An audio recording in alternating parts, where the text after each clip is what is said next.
Francisco Film Commissioner made a statement in the San Francisco Chronicle about how for every dollar spent on film production, $2.95 comes back, almost $3 comes back. And that's a pretty good return, don't you guys think? Yes. So are you guys all here to support the Bay Area filmmaking community? Okay, well let me turn this over because I'm not much of a speaker, and we'll get this panel going. And here's your wonderful panel.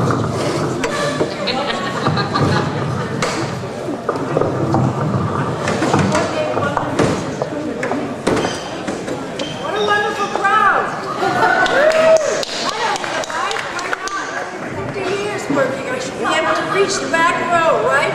Hello. Thank you all for being here. This is a very, very special night and rather unusual in my opinion. And I thank you, the people who have generously offered Kerner. This is a fabulous, fabulous venue and will be major in the future, I know, as it has been in the past and is becoming more important in the area. We have a wonderful group of people tonight. Some I've not met until tonight, and some I haven't met before tonight. And I'm very privileged to be here with them on this panel. I want to start out by just making one observation. I could be way off, but I just somehow thought when I was driving over here, why is it that the Northern California community has had a kind of tough time getting it, well, I'd say to get it together, to be a force in the filmmaking community, such as in comparison to LA and the studios and the making of films repeatedly and the business of making films. And I suddenly thought, maybe it's because everybody wanted to get away out of that rat race in Hollywood, so they came here to be who they really are, and that is the individual. So this community is really made up of hundreds of wonderfully creative, talented individuals who wanted to get away from the clumping together.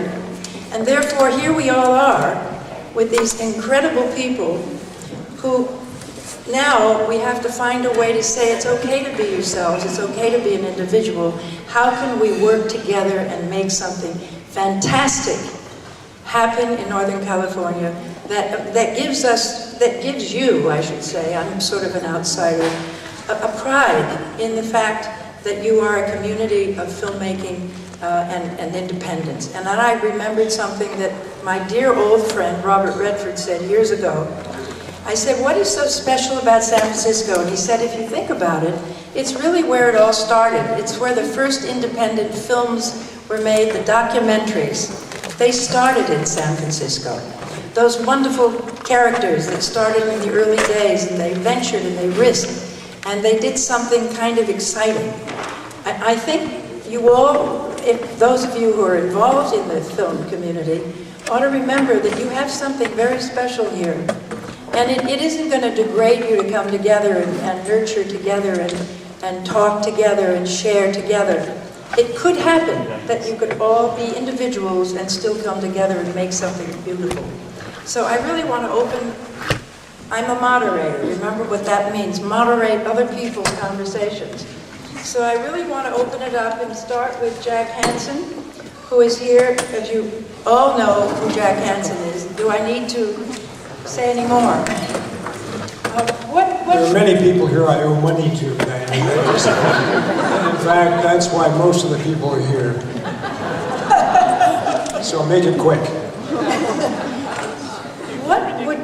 What would you say, having interviewed almost every single person that's come through this city, the doors of the city, both entering and exiting, and those that live here and work in the community, what do you think binds the people together in this city? One of the things that I was thinking about when I was asked to be here tonight was, when did I first get involved in the movie business? Because I am not an actor, and even though I'm not an actor, there was a lot of commercial work being done in the San Francisco Bay Area, and someone who wasn't an actor could still get a job and get through with it. Then we were making, many movies were made in the Bay Area. Lots of extras are, television shows are made, Days and Wine and Roses, I worked on that. Woody Allen hired me for a bit part and so forth. But I think one of the things that I hear from people who are here, not just in this room, but in the area, is that sometimes people forget it's a business. So the business climate has to be correct. The city has to cooperate. There have to be reasons for a movie company to come to San Francisco Bay Area, aside from the views, because even today, because of technology, you've seen Titanic, you've seen other movies and things, you can recreate just about anything with the technology that's available. So when people start thinking about, are we going to shoot in San Francisco, they say, how much is it going to cost? It's going to cost us money to be there. If they can make it profitable, they'll come here. If it's not going to be profitable, they're not going to come here. I don't care how beautiful the views are or how many times you can see Coit Tower from the air. They're still not going to be here. And one of the things that I would like to see for people who are involved in acting, as many people in here are, of course, is the fact that there should be more television commercials that are shot here.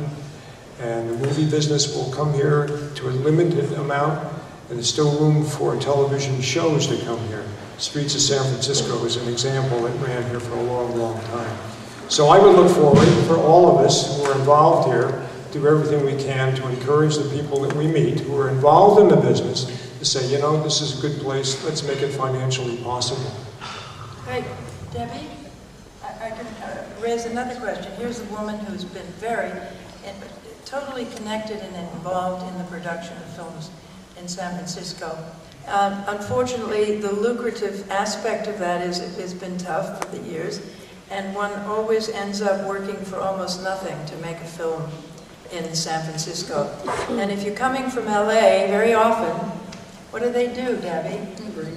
They bring them with them, and they expect that you will help them when they get in trouble, because they don't know what to do when they get here.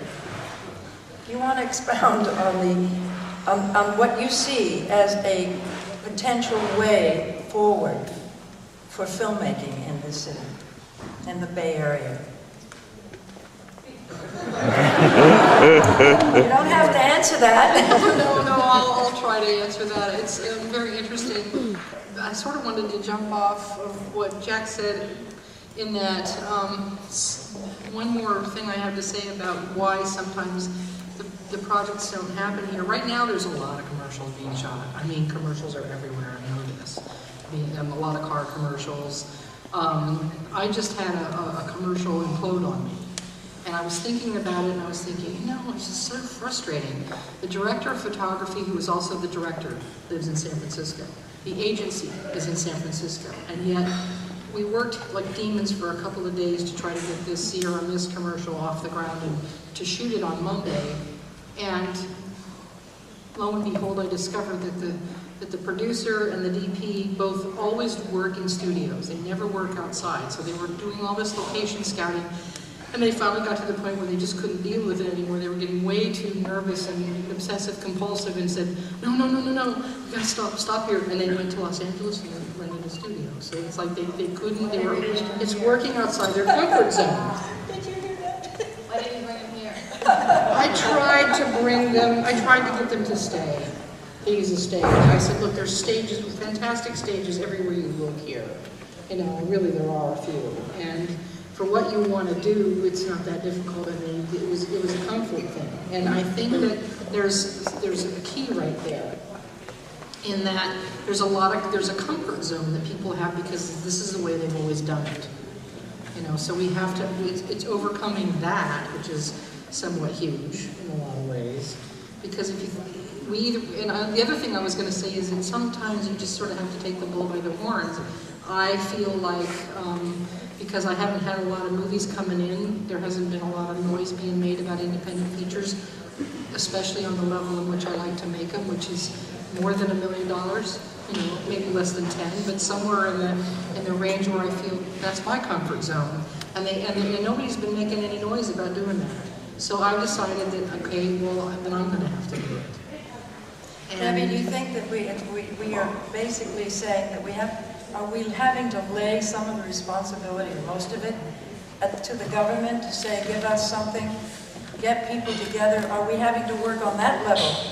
And I don't know how many people here are officially from the city fathers who could be of support and help. Or is it political that we need the incentives, we need the package, we need to offer people something? Yeah, we need a state incentive. I mean, San Francisco has some terrific incentives. I believe they've really been working hard on it, to make it attractive to work in San Francisco. And the stages surrounding San Francisco are included in that incentive program. But really what has to happen is that it has to happen at the state level, and everybody here has to take responsibility for being a voice. Because if we have, especially now that we're going to have a new governor, and if they don't hear us, it's our fault. They have to hear us. I mean, I was shocked when Schwarzenegger did nothing. Yeah. Considering his background. So knowing that that was the case, we have a long road to hoe here, but I think that you have to make your voices be heard. Because I know I wrote letters, but I don't know if I felt alone. So maybe that's one of the ways in which we need to work together, is to get our state to do something. Because the work is going out of our state. I mean, since 1996, we've lost half of our movies. Half. Think about that. And in California, it's a multi-billion, and I say billion-dollar industry, or it used to be. So it's not just about getting the jobs in Northern California, it's about getting them in California, period.